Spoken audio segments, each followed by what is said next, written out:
किया था। मुख्यमंत्री नीतीश कुमार ने ट्वीट कर इसकी जानकारी दी है। उन्होंने कहा है कि बिहार में 15 मई तक लॉकडाउन जो है वो लगा रहेगा, ये फैसला लिया गया है। सीएम ने ट्वीट कर इसकी जानकारी दी है। देखिए, अब से कुछ वक्त पहले तक क्राइसिस मैनेजमेंट ग्रुप की तरफ से महत्वपूर्ण बैठक चल रही थी, जिस बैठक के बाद मुख्यमंत्री नीतीश कुमार ने ट्वीट किया और ट्वीट करके ये जानकारी बिहार वासियों तक पहुंचाई है कि बिहार में आज से लॉकडाउन लागू रहेगा। अब आपका सवाल ये भी कि आखिर लॉकडाउन कब तक है, तो 15 तारीख तक लॉकडाउन लगा दिया गया है, यानी कि 15 मई तक लॉकडाउन जो है वो बिहार में इंपोज किया गया है।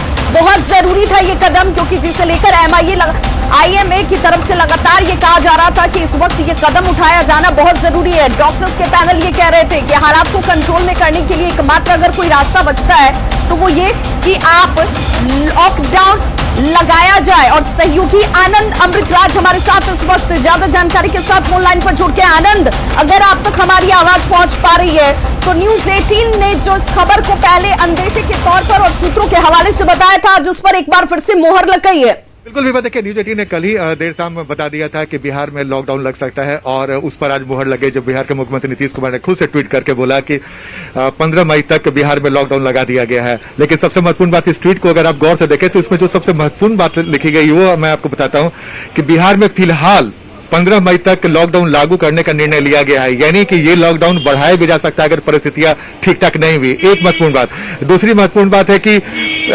इसमें आपदा प्रबंधन समूह को यह निर्देश दे दिया गया है कि इसमें क्या कुछ कदम उठाया जाए, कैसे क्या कुछ कंडीशन रहेंगे, उस पर आज ही बैठक करके फैसला कर लिया जाए।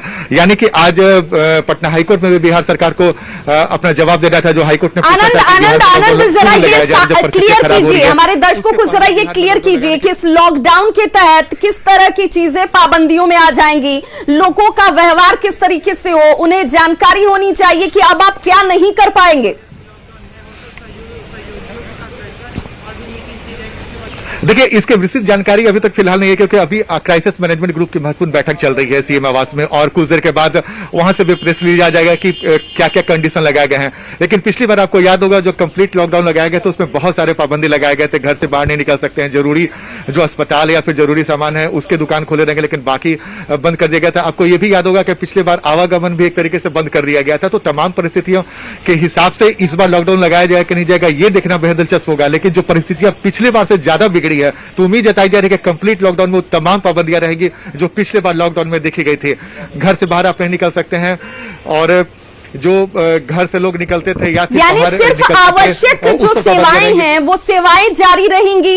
लोगों की आवाजाही के लिए उनसे वजह पूछी जा सकती है कि आखिर आप घर से बाहर क्यों निकले हैं। अब प्रशासन की टीम को मुस्तैद रहना पड़ेगा, आप गली चौराहे नुक्कड़ पर मौजूद होंगे। बिल्कुल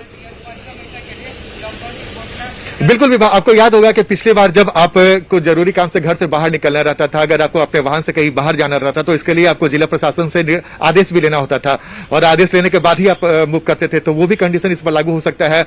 और जो भी, जैसा कि मैंने आपको बताया, आप भी बता रही हैं कि जरूरत के जो चीज है जो बिक्री होती है उसको खोला जाएगा, लेकिन उसके अलावा तमाम चीजों को बंद कर दिया जाएगा। मूवमेंट, देखिए सबसे महत्वपूर्ण बात है कि इसमें मूवमेंट कम से कम हो, लोग घरों से बाहर कम से कम निकले, इसका पूरा ख्याल रखा जाएगा।